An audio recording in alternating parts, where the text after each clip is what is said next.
Good morning to class 7।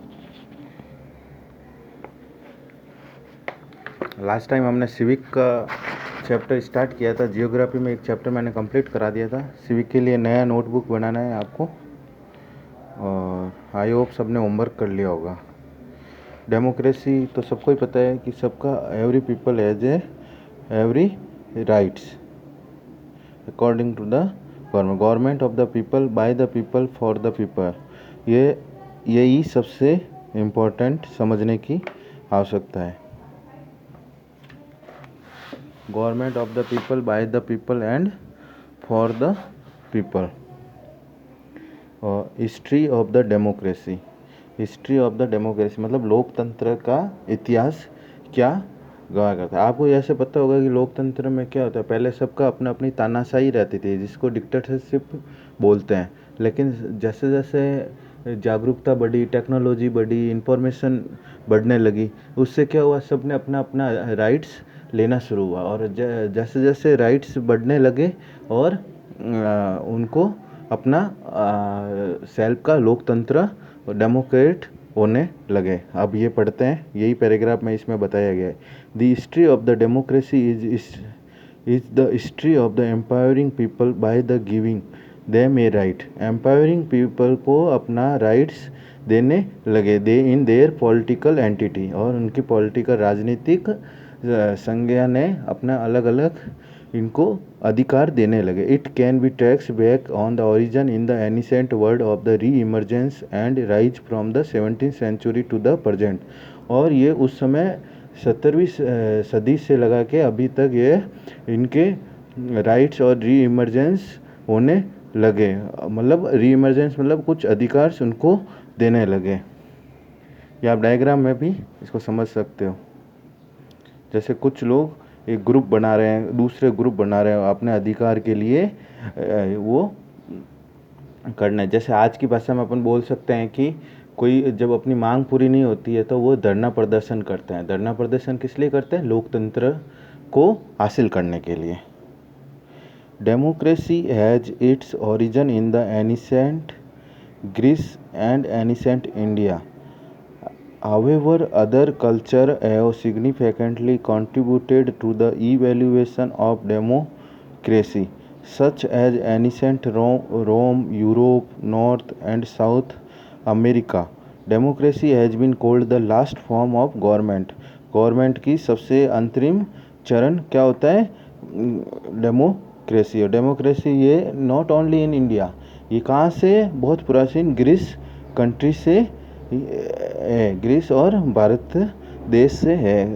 और अपना culture जो है वो भी कंट्रीब्यूटर होता गया, और इवैल्यूएशन ऑफ द डेमोक्रेसी, और उसकी लोकतंत्र की क्रांति उत्पन्न होने लगी। और रोम, यूरोप, नॉर्थ, साउथ अमेरिका, सब जगह ये अपना अधिकार के लिए लोग आपस में लड़ने लगे और अपनी डेमोक्रेसी को प्राप्त ऑब्टेंड करने लगे।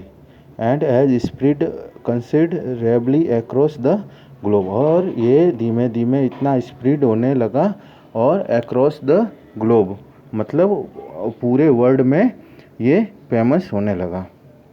During the medieval period of the political and economic system in the Europe, framed under the feudalist government, which denied the 14th century and developed in the nationalism।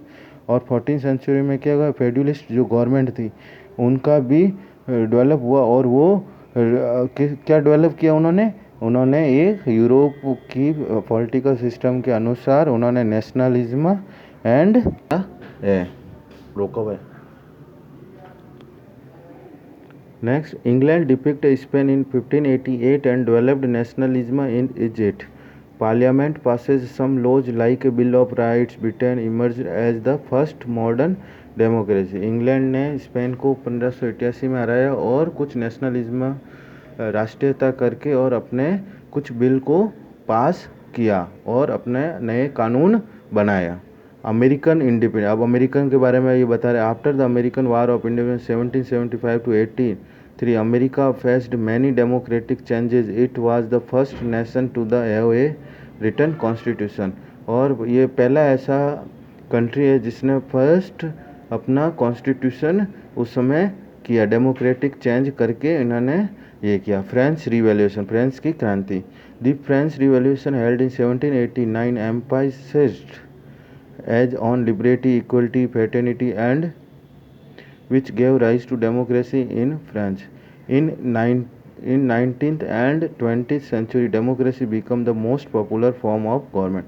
और जब एक कंट्री में होने लगा तो फ्रेंच में भी ये चीज़ें, इक्वलिटी, समानता का अधिकार, लिबर्टी, फ्रेटर्निटी, ये सब एक से मिलते जुलते ही हैं। सबको उसमें ओवरऑल हम ये समझने की कोशिश करेंगे सबको समानता का अधिकार मिले, सबको अपना हक का अधिकार मिले। Main principle of, there are two principle of demo, ये क्वेश्चन आएगा, ये मैं आपको होमवर्क में दूंगा, इसका आंसर है ये।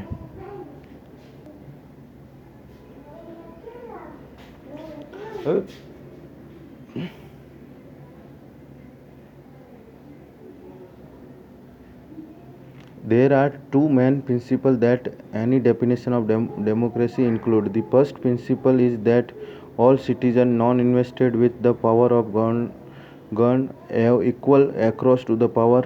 इसका मतलब फर्स्ट प्रिंसिपल क्या है? All citizen not invested with the power of govern have equal access to power, मतलब सबको समानता का और बराबर अधिकार दिया जाए, ये first. Second, that all citizen have enjoy legitimate freedom and liberty, सबको अपना फ्रीडम होना चाहिए और लिबर्टी मतलब अपना अधिकार और ज़्यादा अच्छे ढंग से मिलना चाहिए। The major rule is often described as is characteristics features of democracy. An essential process of representative democracies are competitive elections that are fair and impartial, and freedom and political expressions, freedom of speech and freedom of press are the essential as that citizens and able to vote of personal interest। इसका मतलब है majority rules में जो describe करता है उसमें ये कहता है कि एक जिसको भी सेलेक्ट करना होता है उसको किससे होगा? इलेक्शन के थ्रू उसको सेलेक्ट करें, जो सबका अधिकार होगा वो ही उनको मिलेगा। और आज के लिए जो होमवर्क है, ये एमसीक्यू जो जो आपको आते हैं वो आपको खुद को करना है, और जो जैसे जैसे मैं पढ़ा रहा हूँ एमसीक्यू उसके अंदर से ही हैं। और जो मेन होमवर्क है ये आपको सेकंड नंबर क्वेश्चन इसके अंदर आपको करना है। आज के लिए इतना ही, थैंक यू।